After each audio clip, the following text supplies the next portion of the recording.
Hello guys, this is Panzermeister36 and today's video is going to be an inbox review of this kit here, which is Bronco CB35119, which is the StuG Ausf.E Sd.Kfz.142/1. Now Bronco also released basically the exact same kit, which is it's the same thing, but it's the Sd.Kfz.142, and I'm pretty sure it's CB35118. And these two kits are basically exactly the same, just this one has a couple of modifications to it. The /1 on the back here was added in November 1941 when they made a couple of improvements to the StuG Ausf.E during production. So this is kind of like, you could think of it as a late production Ausf.E, and then the other kit, 118, is an early production Ausf.E. Now the only differences between the early and late, or the no /1 and the /1 production StuG Ausf.E, are the late production added three things. They added a spare track bracket to the hull front. They added spare tires, one each on the back here, when the earlier one just had spare tracks mounted here. And they also added an air deflector to the rear of the hull, which they don't actually give you in this kit. And then also things like the spare tire here and the spare tracks are common field modifications, but they're not actually part of the /1 production of the factory. So as you can tell, basically this kit and the other Bronco kit are essentially exactly the same, just this one has a new spare track bracket on the front, spare tires here, and then it comes with the spare tracks and the spare wheel as well. I built lots of Dragon StuG3s, as I'm sure most of you guys know, and this kit is not nearly as detailed as the Dragon kits, but it's still very, very good. At least the CD kit was. I did use a couple Dragon parts to improve like weld seam detail in a couple parts, but overall it's actually a very, very good kit. It's just, it basically builds up at the Dragon, but it's like a little bit more simplified. So I guess we can look at the instructions briefly here. They give you the tracks on sprues, which isn't that bad because they have the connectors on the side, so they're real easy to clean up. We've got tools, spare wheels. As you can see, there's not that many sprues. A couple of these are multiplied by 2 because there's like the wheels and stuff. But there isn't that much because it's a StuG3. It's basically the hull. There's no turret, right? And you do get metal barrel. And there's also a, did they actually give you a copper wire in this one? Oh, they do. That's good. So you get wire for the tow cables. That's very good. Typical, we start with the construction of the wheels. You have the typical photo etch rings on the inside there like Dragon kits, but they're actually giving it in one part. Dragon is now giving those in multiple little like semicircular parts you have to glue in, which is a pain. I don't know why they tell you to put the shock absorbers on like this. I usually put the suspension into the hull and then put the shock absorber on afterwards, but here they go on. It would be better if you just put the swing arm on, left the wheels off obviously because you're going to paint them separately, and then put the shock on just to make sure it all lines up nicely with all the holes and stuff. Then we go straight to the gun. That's pretty straightforward. It's like a typical kit where you get not really much of an interior except for the gun breech and like the seats, so I'm probably not going to bother with it. Though there is a hole in the roof for the periscope, so you might, I think on the CD I did put it in there because you could kind of see it a little bit, but not really. I'll show you that when we get to that area. So for example, the hull front here is a little bit different because on the CD it's got these bigger hinges and the front hatches are slightly different. But other than that, this kit's going to be basically exactly the same, apart from one side of the superstructure. So here we get to the superstructure. The CD has, on one side it has like an angled plate, and then it only has one of these boxes for the radios.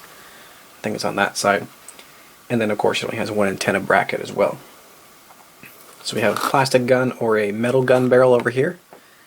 Obviously you want to go with the metal barrel because it just looks a lot better.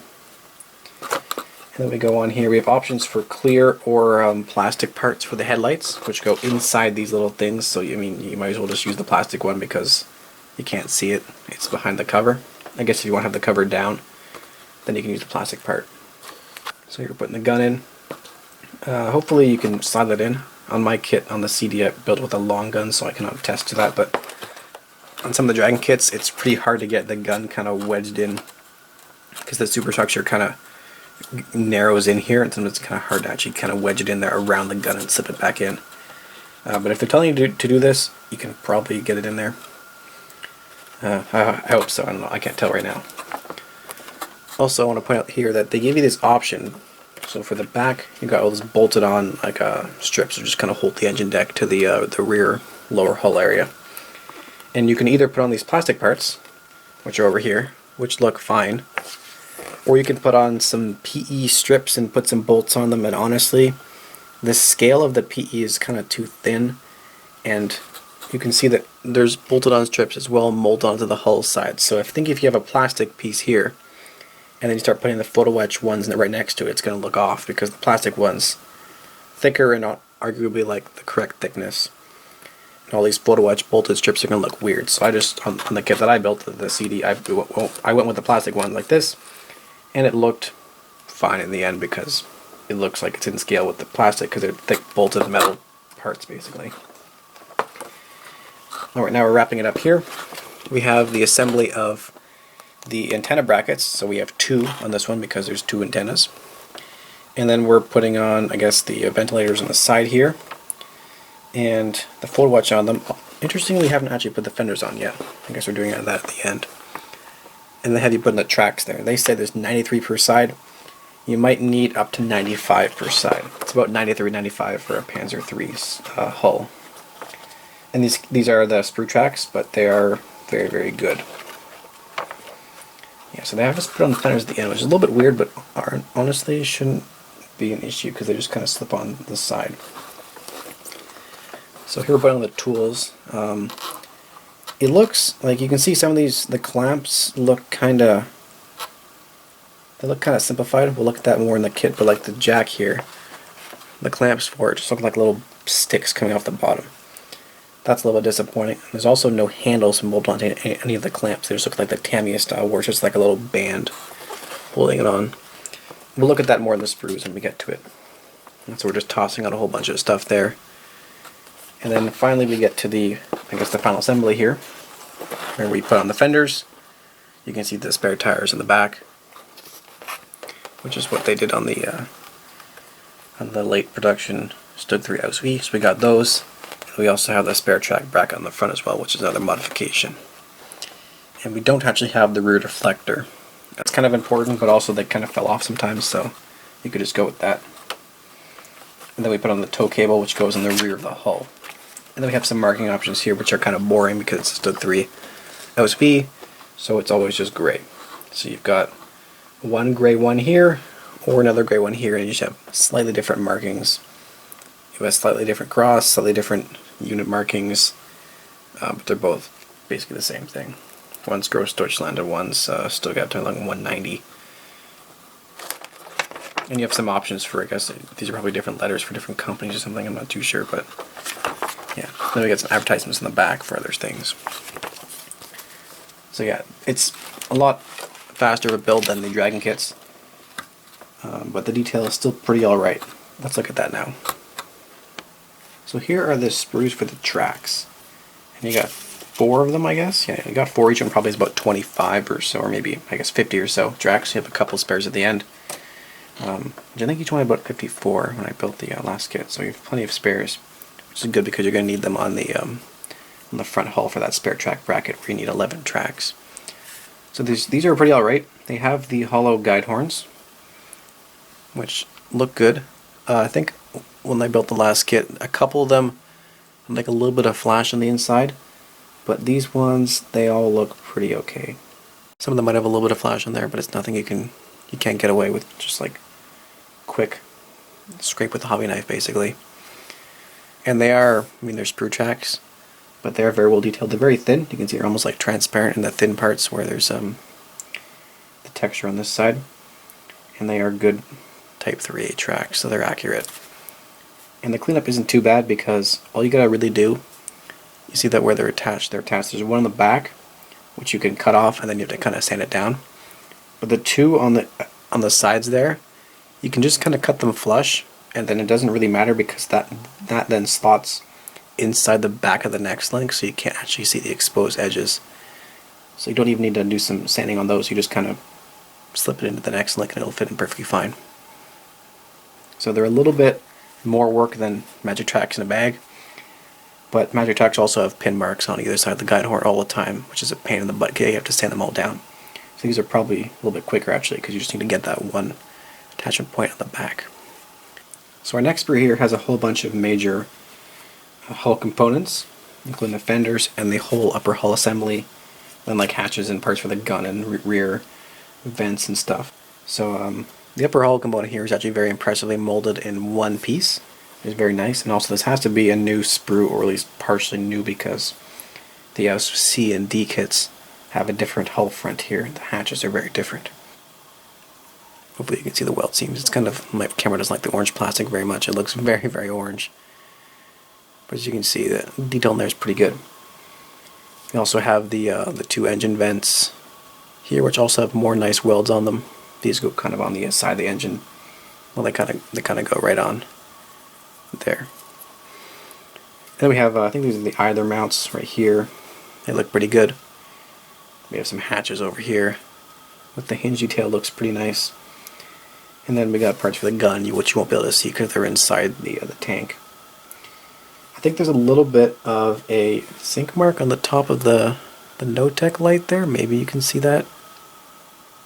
It might just be like a cooling mark, but it might be a little bit of a sink mark on top of that. Maybe I can get in the light a little bit. Maybe you can see. Yeah, there. Not sure about that. The fenders look pretty good. They're kind of, they have all these holes in them to help you line up all the tools and stuff. I prefer usually if they have the just them plain, and you can kind of, maybe the holes located on the bottom, so you can kind of drill them out if you need to. Dragon does that sometimes on some of their really good kits, but this is pretty typical. And yeah, you can also actually see they have holes for the headlights there, and also you can see it's almost like a little slot to help you guide the wiring, which they actually give you in this kit. I'll probably replace that wiring with some actual spare real copper wire or something like that, because it looks a little bit better. But at least they give you the plastic parts to make those wires. Next thing I want to look at is the lower hull here. They also, inside this, give you a sprue which just has lots of little wing nuts on it, which are very, very small. But these are very good because you can kind of like optionally put these on a whole bunch of the kind of like clamps and just various places along the tank. In the instructions they say you can put on some wing nuts there if you want to improve the detail a little bit. And of course you end up with a whole bunch of spares at the end, so you can have some extras for other kits. And you also got the copper wire for the tow cable. I think it's pretty alright. It kind of frays, as you can see. It's already kind of fraying at the end, so you have to kind of be careful with it. But it's as you can see, it's a lot more flexible than that really stiff stuff the Dragon gives you. So this is much easier to form around the engine deck, because you really have to like wrap it up into a little pattern there. And then the lower hull here is pretty basic, I guess. Kind of like what you get from Dragon. You just have the hull tub, spots for the swing arms. You have the pegs as usual. You can see the little pegs there, which help you line up the swing arms, make sure they're all in the right angle, and make sure they're all aligned, so you don't have the suspension all wonky, which is no good. The rear hull plate is actually molded on, and you've got kind of the basic parts here for the idler mounts there, and that helps you align the exhaust in the back. Detail looks very, very good. There's a couple of points here. They're kind of hard to see, but there's very, very like thin. They're like little, I don't know, patterns, outline things, and little kind of pegs there. They're very, very small, but that's to help you align the spare track brackets that go on the sides of the hull there. And the shock absorbers, not shock absorbers, the return roller mounts here look kind of short. I think they should be a little bit longer, honestly, but they're also hidden behind the wheels, so you can't see that they're too short once you've got the wheels on. But yeah, this looks good. We also have this bag here, which has all the goodies. We've got a whole bunch of photo etch in here, which gives you, so you got these go underneath, these two triangular things here kind of go underneath the rear fenders, which is good because that looks always nice in scale. You've got the main vents here for the engine deck, and then you got a whole bunch of other little parts. I think some of these are for the antenna to help, because the antenna that goes along the back has a bracket, and the bracket has a couple of photo etch mounts for it, which requires some really basic folding. It was pretty easy for me to do in the last kit. And you have a couple of other photo etch parts which are probably either unused or optional. At least they were on the one that I did. Actually, you can see here that these four little square guys there, those are the mounts for the tow cable, but on this kit they're molded on. And we also have the metal gun barrel here, which looks very, very good. It's a nice brass turn piece. Always love it when you get the gun barrels in the kit, the metal gun barrels in the kit, because it's always a really, really good addition. And then we also have, which is a second fret in the back here, which has those bolted strips I was talking about not to use. And you can also see the idler rings over here for the wheels. It's behind the fret here. And then we also have the decals here. We have a couple of, we got like an A, B, C, D, 2 types of crosses, and a couple of unit markings, and a couple of numbers. So fairly typical stuff there, just to make a couple of generic gray StuG 3s. Some StuG 3s survived until 1945 and were used as training vehicles, and they ended up painted in Dunkelgelb. So if you want to do something really interesting, you could probably do one of those. Alright, next up we have a couple of little sprues here, which look pretty nice. I like this one especially. We'll look at that in a minute. This one here has all the tools on it. At least most of the tools. We don't have the jack on here, but that's on a different sprue. So we got like a starter crank, crowbar, pickaxe, a couple of different styles of the wire cutters, axe, shovels, sledgehammer, and then the fire extinguishers. And they look pretty alright, but they're missing, the tool clamps are kind of lacking. They look very, very small in scale, but they're missing the actual kind of like clamp, the handle that you actually use to twist and undo the clamp. So these are kind of like what you get on the Tamiya StuG 3, Ausf.E kits, and so on.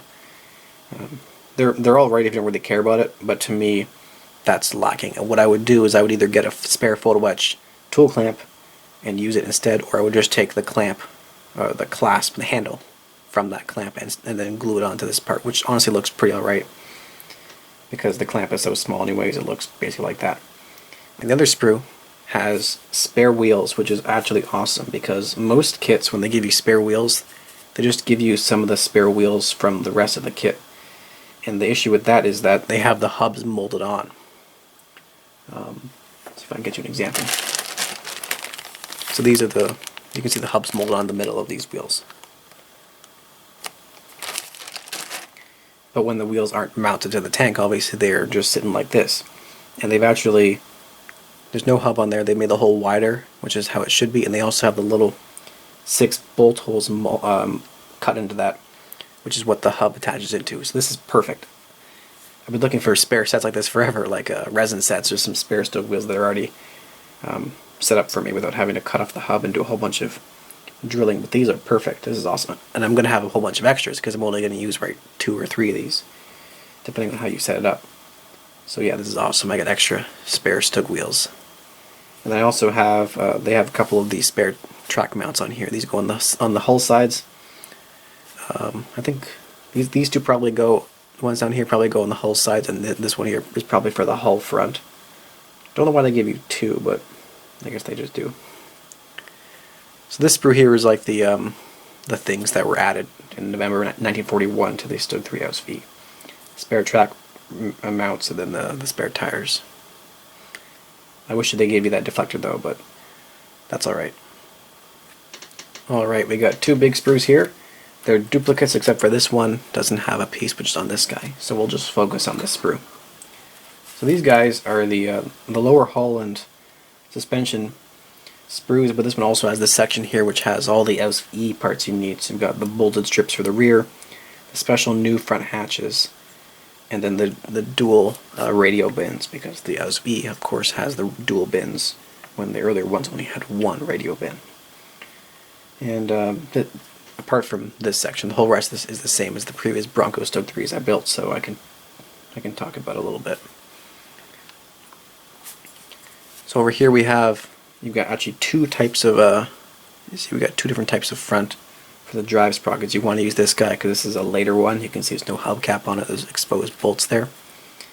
It's the back of the drive sprocket. We have the idler here as well, which has the photo etch to go on the inside of it. And these look pretty good. One thing I noticed is that most kits don't do this, but these are actually cast. So if you look at real StuG 3s and Panzer 3s, these are actually cast, and there's a cast texture on the inside of the drive sprockets. Tamiya actually does that, but Dragon doesn't, which is surprising. And then you can see they've molded the attachment points to the outside of the teeth, which is always good for cleanup. We've got the return rollers over here. Looks good, and we also have the main row goes over here, final drive, a couple suspension arms, and then we have these little things here are the fender support brackets, which are also nicely molded. And they're molded in one piece. Dragon gives you these in 2 pieces, which is a pain to clean up. And in typical, well, in basically everybody's style, they've actually put it, if you can see in the light there, it says Continental instead of Continental. It's kind of hard to see maybe. Basically they wrote Continental, but then they made the last letter a U to avoid licensing issues, and then you can just scrape off the back of the U and then it will say Continental. So that's pretty good. Nice piece here for the idler mount. That's a separate part, which is very, very nice. And then I guess we can look at the radio boxes here, which have very, very nice welds on them.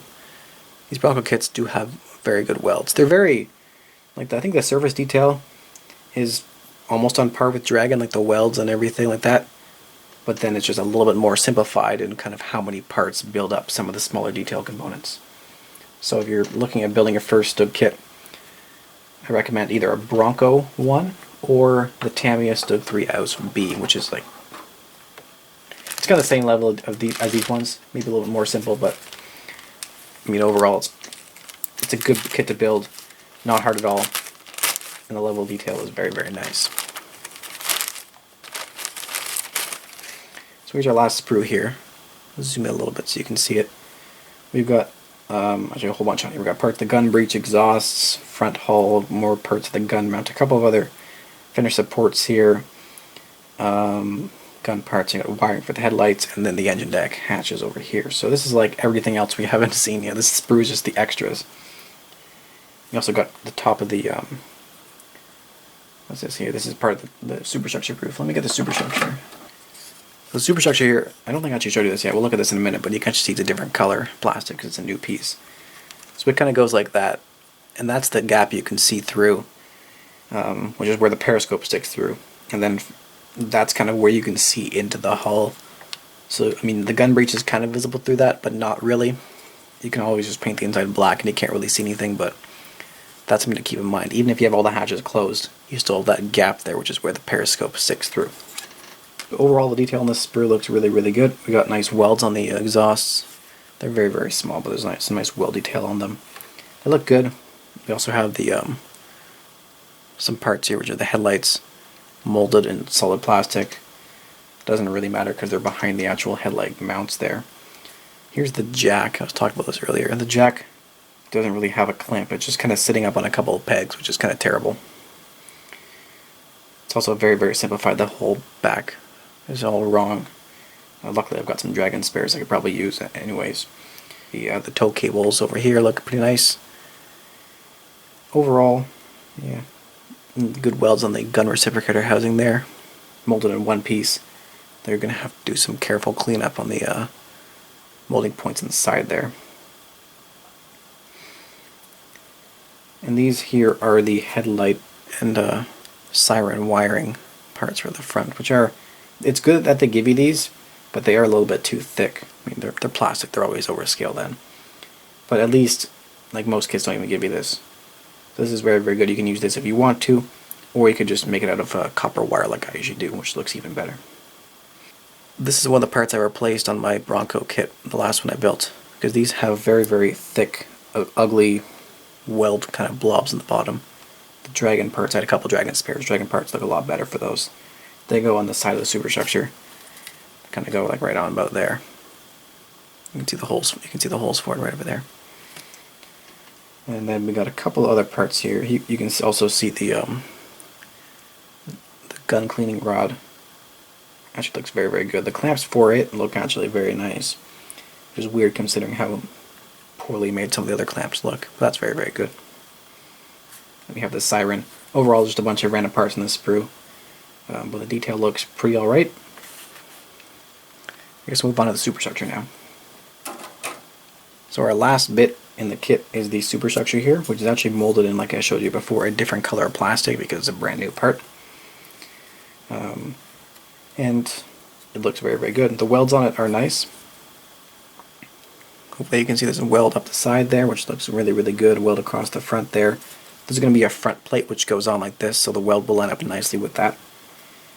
And then we got this piece on the back here. This comes off. That's just like a sprue gate basically, as is that in there.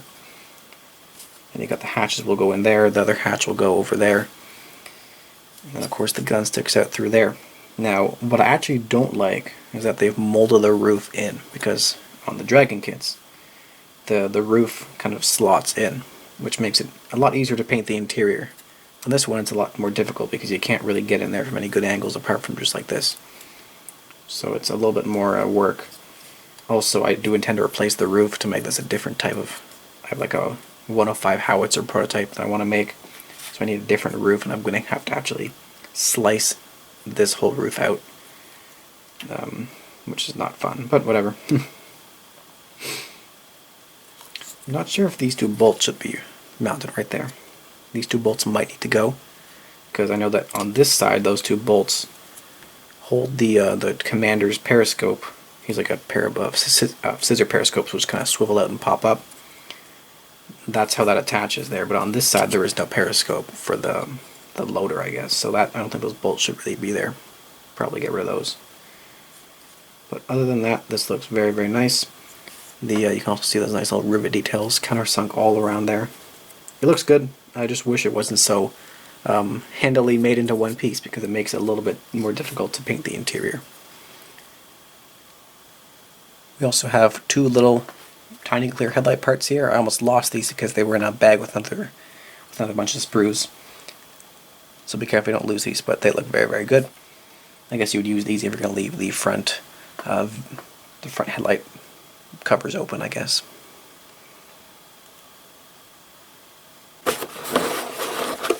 Alright, so with that I think we've finished up this review. I think I kind of talked about it a little bit during the actual build, but my thoughts on this thing are basically a little level detail is very, very good. They're actually not that expensive kits, they're pretty cheap.